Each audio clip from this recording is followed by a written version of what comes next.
Hello, this is Brian again. So, just came from up there. That's where I left it off. So coming down this trail, I said there would be some pockets of coast live oaks. It's not a huge area, but it's definitely a nice little open space area. Oh, a ton of saplings around here too. That's what I like. These coast live oaks are very, very busy trees. So, like I said, you're going to see a lot of non-native vegetation here as well. So, let's see what we got.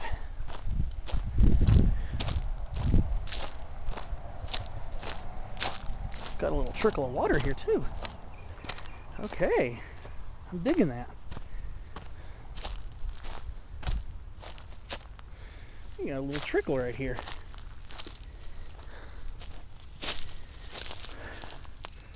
Don't quote me on this yet, but I think this is Epilobium ciliatum.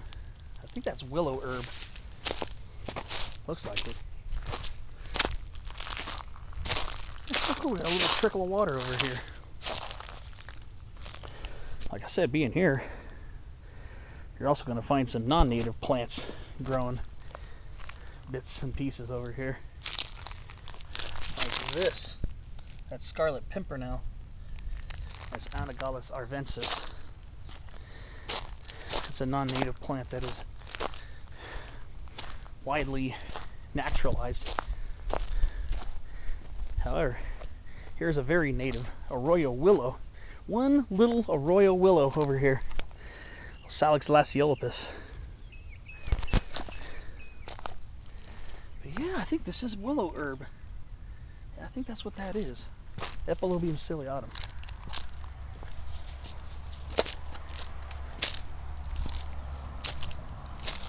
Let's have a lot of squirrels running through here. Yeah, I just saw a California ground squirrel hopping off. And this looks like papyrus or something. Maybe this is related to papyrus. I think. Wow. A lot of lizards around here. Western fence lizard. Oh, a London. Oh. Looks like a London plane tree sapling. Huh. It's kind of fuzzy for a London plane tree, though. I guess the lizards come over here. They can sip on a little water when they're kicking it over here. Oh, this coast live oak's got acorns on them. Oh, right. Looks like these guys might have a decent acorn year. Coast live oaks don't always have good acorn years every year. So if that's the case, I'm really happy. Really happy for them. Now we're in the shade of oh wow, we're in the shade of a really old Peruvian pepper tree right here. A lot of people think that these are actually native, but they are not. A lot of times they call this California pepper tree because it's so ubiquitously found in the low elevations, planted and sometimes naturalizes. This is Scinis mole. People are thinking mole is from Latin mollis, which is soft, but Scinis is a masculine word, and if Scinis is masculine, it would have to be mollis, M-O-L-L-I-S. So mole, M-O-L-L-E, I think might come from a South American indigenous word, but I can't really say 100% on that. But it might come from an indigenous word. And then we also have a blue elderberry right next to it, Sambucus nigra variety cerulea, which is a native.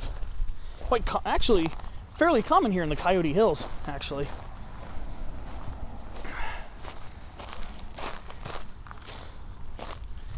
They get these big clusters of white flowers in the spring, and these bluish berries during the summer, which are quite attractive.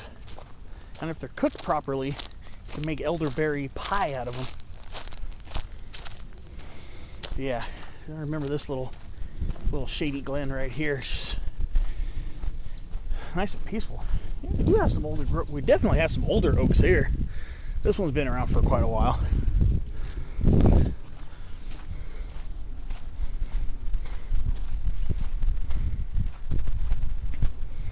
I get some older oaks here. Some of these pepper trees are very old too. Some of these pepper trees have been around for a very, very long time.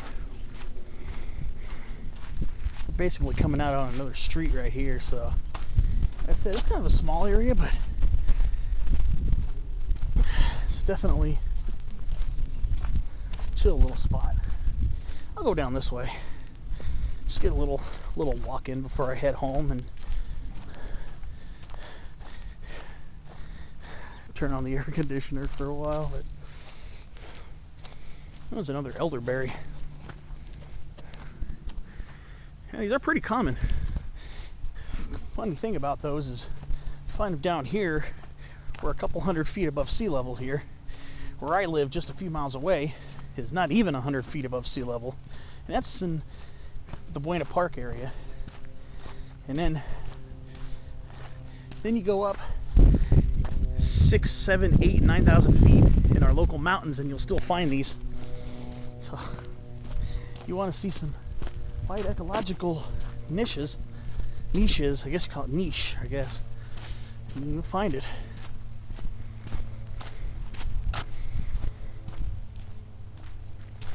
Ooh, an Audubon's cottontail. Oh, look at that. Silvilagus auduboni. Oh, look at that, beautiful, beautiful. I used to see them quite often out here. I love those guys. I love seeing bunnies. Just like I like seeing animals. I love seeing wildlife.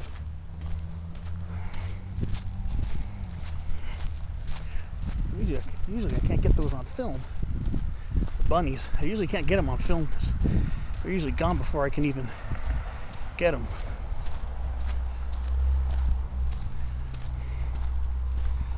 Alright. And here we are. Another exotic tree right here. Eucalyptus comodulensis, river red gum. This tree is native to such a huge chunk of the Australian continent. Such a huge chunk of it. And you can see the leaves are different shapes because the leaves on seedlings, saplings, and newer shoots tend to be broader.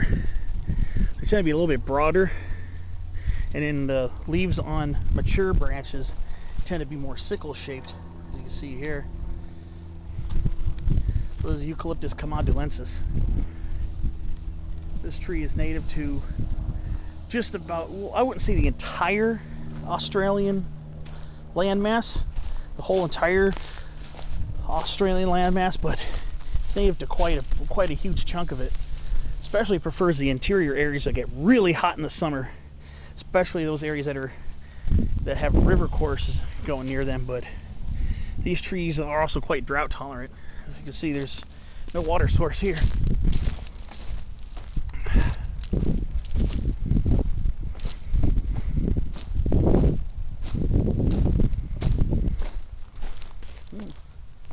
Raphanus sativus, wild radish. I wonder if there's a puddle. I wonder if there's a puddle over here.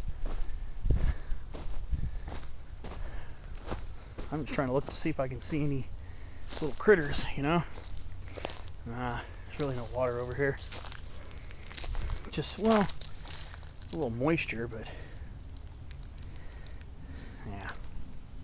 Oh, here's another exotic plant, Raphanus sativus. This is you can tell how tired I am. I've had an extremely exhausting week at work. I'm sorry. That plant with the purple flowers was Raphanus sativus. This is Pericantha coccinea. They call it scarlet firethorn. And these are the little fruits that are going to turn red towards fall. So this plant will be blazoned up with red fruits. And these aren't berries, these are actually pomes. These are actually pomes. Kind of like toyons and apples. They'll turn a reddish color when they're ripened, and they're quite brilliant. And if you ever open one up, the fruit's kind of mealy inside. Kind of like it's like a toyon, which is our native shrub, which is a relative of it. More Peruvian pepper tree.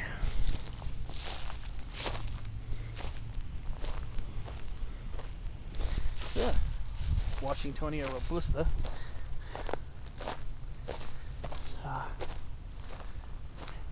And a very poisonous plant right here. You do not want to ingest any part of this.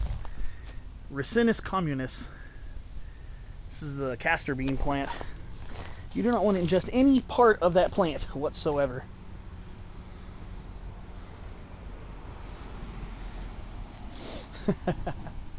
And Copaniopsis arnicardioides, the carrotwood tree, very common ornamental out here, occasionally an escape from cultivation.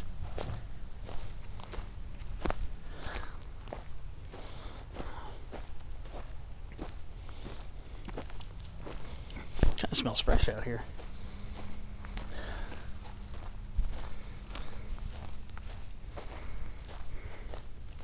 Definitely quite a hot day. Well, I'll see you in part 3. Part 3 will be probably back at the park, unless I find something on the way back.